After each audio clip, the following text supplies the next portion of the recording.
realistically that he'll be at 100%, but 70% of Patrick Mahomes, 80%, 90%, whatever he is on opening night is still better than most every quarterback in the league. Yeah. But I think the feeling is he'll be out there, but how healthy will he be? Well, remember, that's our first Monday night game. It's against Denver, so it's a critical divisional game. And Mike T, you were talking in our meeting this morning. You have a lot of experience with quarterbacks coming off serious injuries and the hurdles they have to jump over. Yeah, agree. Let me take you behind the scenes. When you talk to quarterbacks, it's not about being medically cleared. It's about surviving that first hit, going to the ground and getting back up until they feel like they're fully back 100%. And when you look at Patrick Mahomes, it's his left knee, it's the exposed leg. So taking sacks, going to the ground and getting up. And here's a big question, guys. Who's he throwing the ball to? You look at Xavier Worthy, last year, 42 catches.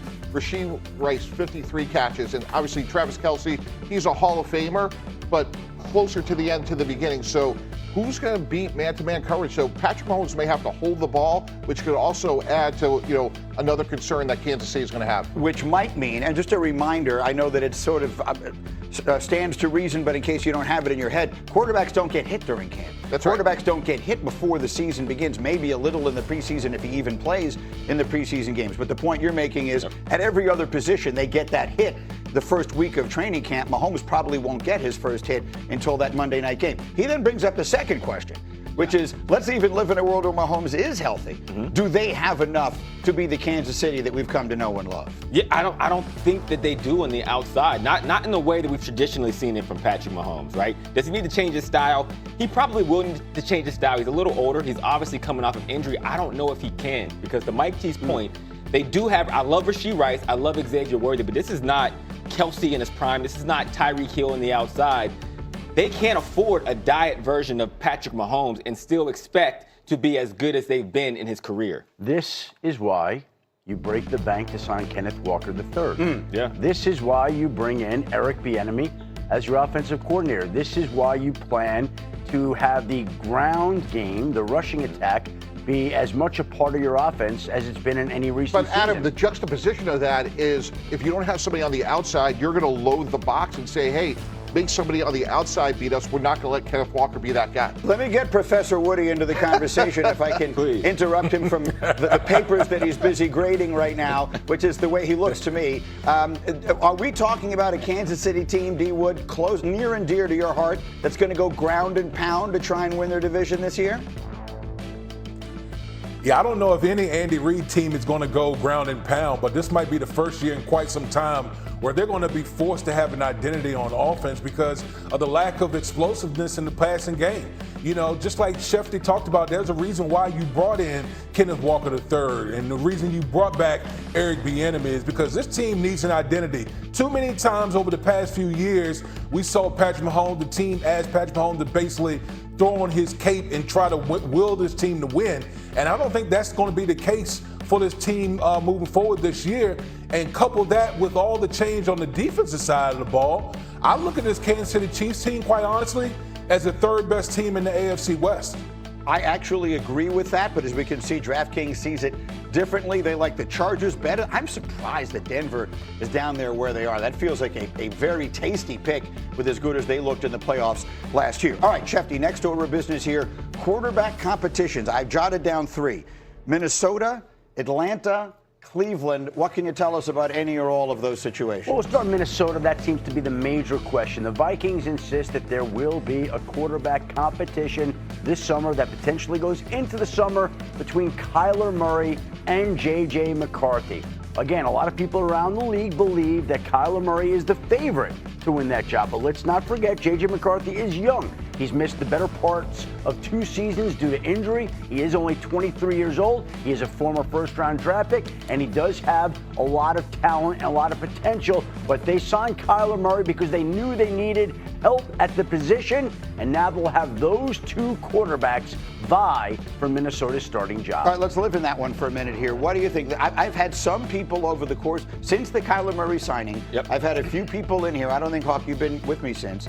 telling me they think Kyler Murray is going to be great, that this could be an incredibly explosive offense. He has all this talent. He's got Kevin O'Connell. They can find creative ways to use him, and the Vikings offense is going to be lights out. Are you one of those people? I am one of those people. Kyler Murray's a better quarterback than J.J. McCarthy, and I don't think that's controversial to say, even if it wasn't a competition, because of where he is in his career, and J.J. is still learning and doesn't have a lot of games under his belt. That being said, what Kyler's trying to do is he's trying to recreate that Sam Darnold magic, and as we were talking about it, I'm like, this will tell us a lot about Kevin O'Connell. It'll tell us a lot about the Vikings.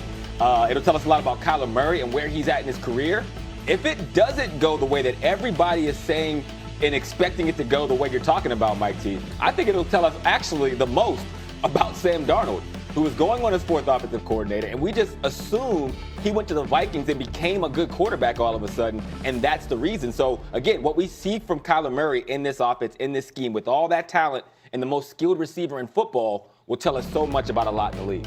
Yeah, I agree with that. Look, I think there's also another part of this, which is his athletic mortality. For the first time, Kyler Murray, who was a great baseball player and football player, was cut and fired. So whatever he has, we're going to see. And I think, look, Kevin O'Connell played for us at the Jets. I think he has some real superpowers in terms of relating to disparate people, and I think he's going to get the most out of Kyler Murray. If I'm Kyler Murray, this is a job interview for the next stage of my career. I mean, Sam Darnold, Geno Smith, Baker Mayfield, he could set himself up for a massive raise. Let's also be clear.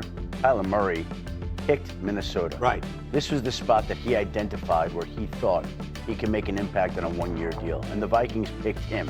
They were waiting to join forces, but now the quarterback competition begins. Okay, I think it's an interesting one, and I, like you, I'm not ready to write off J.J. McCarthy. There's a guy they drafted 10th overall. He's played 10 games. Teams seldom give up on guys that quickly. It's a two-part question, I guess, Professor Woody.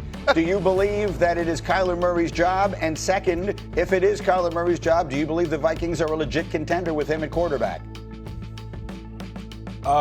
Yes, I do believe it's Kyler Murray's job to lose. I think he's the most unique quarterback that Kevin O'Connell has had. I think his athletic profile, his ability to use his legs is unlike any quarterback that KOC has had. I think he's going to have a profound effect on the rushing attack with the Minnesota Vikings. And here's what I would say about the Minnesota Vikings as a whole. I mean, listen, as bad a quarterback play that the Minnesota Vikings had last year, they finished, 9-8? Yeah. Think about that, 9-8 with that bad a quarterback play. This is a team a couple years ago that had 15 wins. 15 wins with Sam Darnold.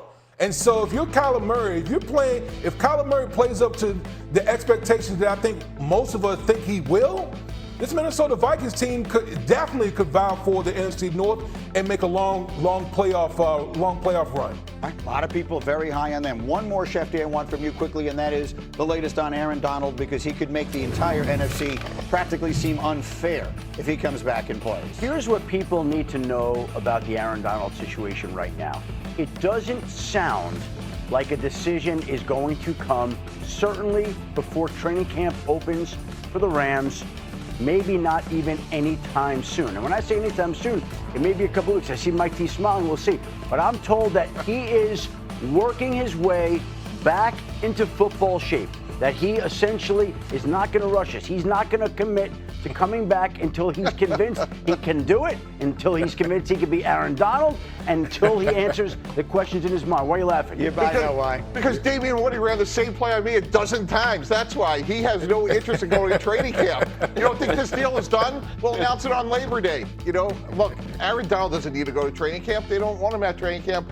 Get the young guys some reps. Quickly, I'm told you got a story on Aaron Donald. If Aaron Donald joins the Rams, they are the best team in the NFC. You can pencil them into the Super Bowl now because they would have the two best defensive line in the last 20 years. This is a preseason game. Aaron Donald's first year. Now listen, I've known Aaron Donald since he was 14 years old. Yeah. At this point in the league, I'm one of probably 5 players in the NFL that he knew. We shook hands. I was hanging out with him a month earlier. I know his family. I played with his brother. And this is the kind of impact that Aaron Donald does. This is him knowing me, right? I'm watching the play. It's preseason. We're chilling. Of course, punches me to the ground by my face, bounces me like a basketball, and makes the tackle. But that is Aaron Donald. He's the definition of built different. Well, you're laughing. So you're telling me based on, you want to finish up on this play? No, he's got it. That's the play. This is how he We're treats just his going to watch friends. Hawk get knocked down over and over This is how he treats his friends. Yeah. Let alone the rest of the Quickly NFL. finish. I'm just curious. We got Mike T and Damian Woody laughing. You're acting like this is a foregone conclusion. Of course. Why would he go to trade camp? He was there